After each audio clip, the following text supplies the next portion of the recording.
현재를 살아라. 순간의 쾌락을 즐겨라가 아니라 개처럼 살자. 개처럼 삽니다. 그래. 다 질러. 인생 뭐 있어. 지나간 과거에 대한 후회를 하면서 아니면은 다가올 어떻게 될지 모르는 미래에 대한 불안함을 느끼면서 살고 있어요. 그런데 이런 얘기를 많이 들으셨잖아요, 이미. 제가 봤을 때는 이미 한 초등학생이면은 다 들었습니다. 사실 저만의 좀 노하우가 있거든요. 여러분 안녕하세요, 이태화입니다. 저는 이 영상을 시청하시는 그리고 저와 함께 해주시는 모두가 행복하게 사셨으면 좋겠습니다. 그러기 위해서 제가 열심히 여러가지 공부했던 내용들, 경험했던 내용들을 바탕으로 컨텐츠를 만들고 어떤 오프라인에서 여러가지 기회들을 만들고 있는데, 그런데 지금 내가 행복하게 살지 못하고 있어요 라고 하시는 분들을 보면은 대표적인 패턴이 있습니다. 그것 중에 하나가 현재를 살지 않는 거예요. 사실은 우리 인간 대부분이 그렇습니다. 우리 대부분이 사실 인생이라는 게 지금 내가 처하고 있는 그 순간들의 연속이 내 인생의 전체인데, 우리는 현재를 사는 게 아니라 지나간 과거에 대한 후회를 하면서 아니면은 다가올 어떻게 될지 모르는 미래에 대한 불안함을 느끼면서 살고 있어요. 지금 내가 이 영상을 시청하면서도 근데 내가 아까 전에 이랬어야 되는데 왜 못했지? 그때 내가 그랬어야 되는데, 이런 잡념들이 떠오르고, 이 영상을 시청하시면서도 이따가 뭐 해야지? 그래도 그거 해야 되는데 이거 안 되면 어떡하지? 이런 불안감에 막 우리가 휩싸여 있는 거예요. 현재 내가 지금 처한 상황, 현재 내가 하고 있는 일에 집중하기보다는 계속 과거와 미래에 사는 겁니다. 그러니 내 인생 전체를 이루고 있는, 내 인생은 내가 지금 처한 순간의 총량인데 그만큼 우리가 행복을 느낄 수 있는 순간들이 없는 거죠. 그러니 행복한 삶과 점점 멀어지는 겁니다. 저는 여러분들이 현재를 사셨으면 좋겠어요. 그래서 여러분들에게 공유를 해드리고 싶은 문구가 있습니다. 또 현재를 살라는 말, 그 말과 관련된 어떤 책의 내용들 중에 제일 와닿았던 내용이 있는데요. 그거는 이 책, 8단어라는 책에 있는 내용입니다. 여기 있는 책의 내용을 제가 좀 읽어드릴게요. 갑자기 낭독을 하기 시작했네요. 이 부분은 꼭 들으셨으면 좋겠습니다. 답은 내 앞에 있다. 박형철 씨와의 에피소드로 시작했으니 그와의 인연에 대해 말씀드릴게요. 박형철 씨와는 TV 프로그램 진행자와 게스트로 처음 만났습니다.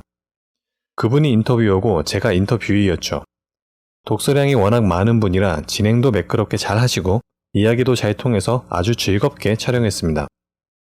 그때 마지막 질문이 박CD님은 계획이 뭡니까? 였습니다. 저는 없습니다. 개처럼 삽니다. 라고 대답했어요. 부연 설명을 부탁해서 개는 밥을 먹으면서 어제 공놀이를 후회하지 않고 잠을 자면서 내일의 꼬리치기를 미리 걱정하지 않는다. 라고 덧붙였죠. 저도 개를 길러봐서 아주 잘 압니다. 오랫동안 데리고 있다가 묻어준 이제는 딸 아이가 그린 초상화 한 장으로 기억하는 개가 있는데요. 그 개를 키울 때 퇴근해서 집에 들어가면 가장 먼저 하는 일이 가방을 내려놓고 안경과 모자를 벗고 침대에 눕는 거였습니다. 제가 집에 돌아오면 그 개는 반갑다고 5분 동안은 제 얼굴을 핥고 나서야 짖기를 멈췄기 때문이었는데요. 그때 보면 하는 일이 자신이 할 수 있는 유일한 일인 것처럼 최선을 다해요. 그리고 밥을 주면 이 세상에서 밥을 처음 먹어보는 것처럼 먹죠. 잠잘 때도 보면 아까 주인이 왔을 때 꼬리를 쳤던 게 좀 아쉬운데 어쩌지? 그런 고민은 추워도 없어요. 그냥 잡니다. 공놀이 할 때는 그 공이 우주예요. 하나하나를 온전하게 즐기면서 집중하죠. 밀란 쿤데라도 똑같은 걸 느끼는데 참을 수 없는 존재의 가벼움에서 카레닌이라는 개를 이야기하면서 개들은 원형의 시간을 살고 있다. 행복은 원형의 시간 속에 있다. 라는 말을 합니다. 여러분, 직선의 시간 속에서는 행복을 알 수 없습니다. 길을 지나가다 평생 동안 찾던 그 사람을 만날지 모르는 일입니다. 어떻게 알겠습니까? 안다면 행복을 준비하겠죠. 이렇듯 직선의 시간은 행복을 정확히 알 수 없어요. 예측할 수 없습니다. 하지만 개들은 원형의 시간을 살아요. 그래서 늘 행복합니다. 참을 수 없는 존재의 가벼움에 이런 문장이 나와요. 카레닌은 잠에서 깨어나는 시간은 순수한 행복이었다. 그는 천진난만하게도 아직도 이 세상에 있다는 사실에 놀라고 진심으로 이에 즐거워했다. 개들은 잘 때 죽은 듯 잡니다. 눈을 뜨면 해가 떠 있는 사실에 놀라요. 밥을 먹을 때에는 세상에나 나에게 밥이 있다니 하고 먹습니다. 산책을 나가면 온 세상을 가진 듯 뛰어다녀요. 그리고 집에 돌아오면 다시 자죠. 그리고 다시 눈을 뜨죠. 우와, 해가 떠 있어. 다시 놀라는 겁니다. 그 원형의 시간 속에서 행복을 보는 겁니다. 순간에 집중하면서 사는 개. 개처럼 살자. Seize the moment. Carpe diem의 박웅현식 표현이자 제 삶의 목표입니다. 근데 이런 얘기를 하면은 되게 좋죠. 개처럼 산다는 표현이 아주 직설적인데 사실은 그 현재를 산다는 표현을 되게 정말 와닿게 확 꽂히게 아주 멋지게 저는 표현했다고 생각을 해요. 되게 개처럼 망나니처럼 살자는 게 아니죠. 그 순간에 집중하자는 건데 이런 얘기를 하다 보면은 간혹 약간 짓궂게 그런 질문을 던질 수도 있습니다. 그래? 현재를 살란 말이지? 그래. 다 질러. 인생 뭐 있어?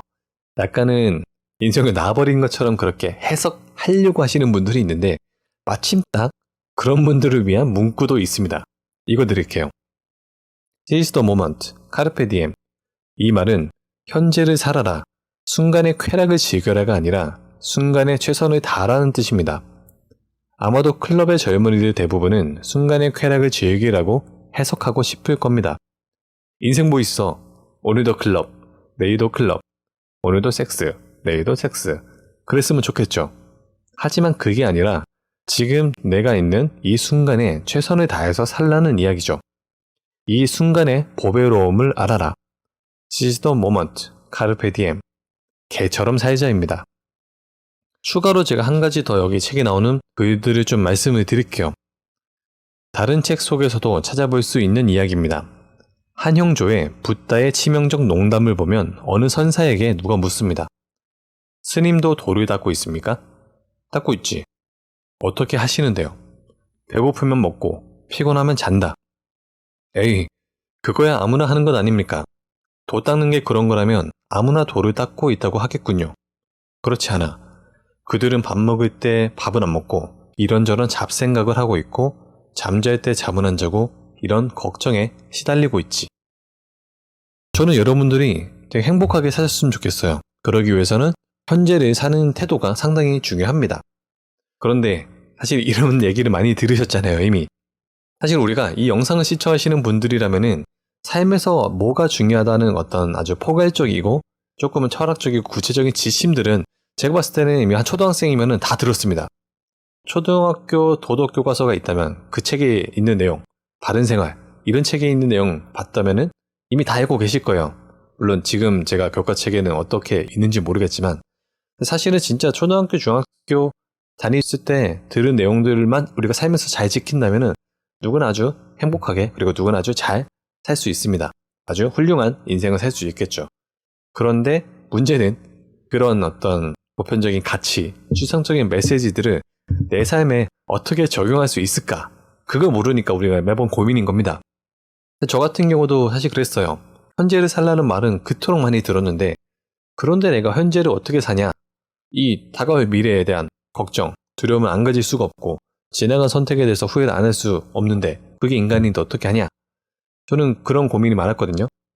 사실 대부분의 어떤 책들, 입문책, 자기계발책, 경제 경영서, 에세이 저는 그런 책들을 많이 봐도 사실은 내가 일상 속에서 그 어떤 교훈들을 어떻게 녹여낼 수 있을까에 대한 고민이 좀 많아요. 그렇게 돼야지 내가 진짜 그런 삶을 살 수 있으니까. 그리고 제가 그걸 알았을 때 또 많은 분들에게 또 알려드릴 수가 있고. 저 같은 경우는 사실 저만의 좀 노하우가 있거든요. 현재를 살 수 있는 저만의 노하우가 있습니다. 그거를 좀 말씀드릴게요. 삶의 태도 이런 것들을 일상생활에 녹여내려면 사실 우리가 좀 질문을 던질 필요가 있어요. 우리가 사람을 살아갈 때 보면은 주어진 어떤 상황, 순간에 그냥 취해버려가지고 행동이든 생각이든 감정이든 그냥 흘러가는 대로 그냥 가게 되는 경우들이 많거든요. 그냥 휩싸입니다. 내가 지금 무슨 생각을 하고 있는지, 무슨 말을 하고 있는지, 무슨 행동을 하고 있는지, 무슨 감정을 느끼고 있는지 인식하지 못하고 그냥 흘러가는 경우들이 상당히 많아요. 그때 내가 다시 한번 자리를 잡을 수 있는 방법이 질문을 던지는 겁니다. 그래서 지금 제가 말씀드리는 질문을 기억하셨다가 수시로 한번 떠올려 보세요. 그냥 입에 대한 주문처럼 달고 다는 것도 좋습니다. 저는 그걸 많이 질문을 던져요. 순간순간에. 지금 뭐 하니? 태화야, 지금 뭐 하고 있니? 저는 이런 질문을 던집니다. 그러면 이제 거기에 대한 답변이 나오겠죠. 사실 우리가 생각하는 거 보면은 질문과 답변의 어떤 흐름으로 이어지는 경우들이 많거든요. 저는 그 질문을 의식해서 던집니다. 지금 뭐 하니? 그럼 밥 먹고 있다. 그래? 그럼 밥 먹어라. 그때는 저는 밥에 집중하는 겁니다. 내가 지금 숟가락이나 뭐 젓가락이나 포크로 짚고 있는 음식이 어떻게 생겼는지, 어떤 형태인지, 어떤 색깔인지, 그 다음에 내 입에 담았을 때 혀에서 느껴지는 자극은 어떤지, 무슨 향기가 나는지, 무슨 맛인지, 그런 것들에 집중하려고 해요. 그럼 또 뭐 길을 걷고 있다. 지금 뭐 하니? 길을 걷고 있다. 그래? 그럼 길을 걸어라. 그때는 제 이제 몸에 집중하는 거죠. 앞으로 나아가는 힘, 속도, 그 다음에 내 얼굴에 부딪히는 어떤 바람의 온도, 세기, 뭐 이런 것들에 집중하고, 내 걸어가는 내 자세, 그냥 그런 것들에 집중하는 거예요. 그다음 뭐 주변의 풍경 같은 거 바라보면서 집중을 하고. 근데 대부분 우리가 걸으면서도 저 버스 놓치면 어떡하지? 지하철 놓치면 어떡하지? 아니면 저때 일을 이렇게 했어야 되는데 지금 이따가 저거 어떻게 처리하지? 이런 식으로 우리가 계속 고민에 쌓이는 경우들이 많거든요. 사실 뭐 이 영상을 제가 찍으면서도 계속 잡념은 떠올라요. 뭐 어떻게 말해야 되지? 이거 뭐 할까? 남들처럼 이렇게 말하지 못하면 어떡하지? 막 실수하면 어떡하지? 그런 막 불안감도 떠오르고 하는데, 제일 좋은 거는 이 영상을 찍고 있을 때는 이 영상을 찍는 거에 집중하는 거잖아요. 근데 우리는 대부분 그러지 못하는 거죠. 과거에 대한 후회와 미래에 대한 불안감에 살고 있습니다. 그래서 여러분들은 지금 이 영상을 시청하시면서도 질문을 던져보세요. 지금 뭐 하니? 그리고 이 영상을 시청하고 끝나고 나서도 한번 의식적으로 떠올려 보세요. 지금 뭐 하니? 뭐 한다. 그래, 그거 해라. 우리가 이렇게 의식을 했을 때 여러분들은 현재를 살 수 있는 그런 태도가 자연스럽게 몸에 배게 됩니다. 그리고 그 연습들이 반복될수록 그게 이제 일종의 나중에는 의식하지 않고도 그냥 자연스럽게 내 삶에 녹게 되는 철학이 되는 거죠. 당연히 처음부터는 잘 안 될 겁니다. 그래서 우리가 연습이 필요해요. 사실 사람이 새로운 어떤 철학, 뭐 라이프 스타일이든 아니면 어떤 자기 개발을 위한 무엇이든 행동이든 한 번만에 내 걸로 만들기는 쉽지 않습니다. 반복이 필요해요. 그래서 여러분들은 한번 의식적으로 던져보세요. 아니면은 뭐 내가 자주 보는 곳에 이런 질문들을 붙이셔가지고 눈에 계속 띄게 하는 것도 좋아요. 책상이라든가 아니면 사무실, 아니면 집에 있는 뭐 침대 옆이라든가 현관문이라든가. 그런데 지금 뭐 하니? 뭐 한다. 그래, 그거 해라. 그럼으로써 여러분들은 현재를 살 수 있고요. 그리고 그렇게 우리가 현재를 살았을 때 내가 행복하게 살 수 있는 그런 힘이 많이 생깁니다. 여러분들이 행복하게 사셨으면 좋겠습니다. 지금 뭐 하니? 현재에 집중하세요. 감사합니다.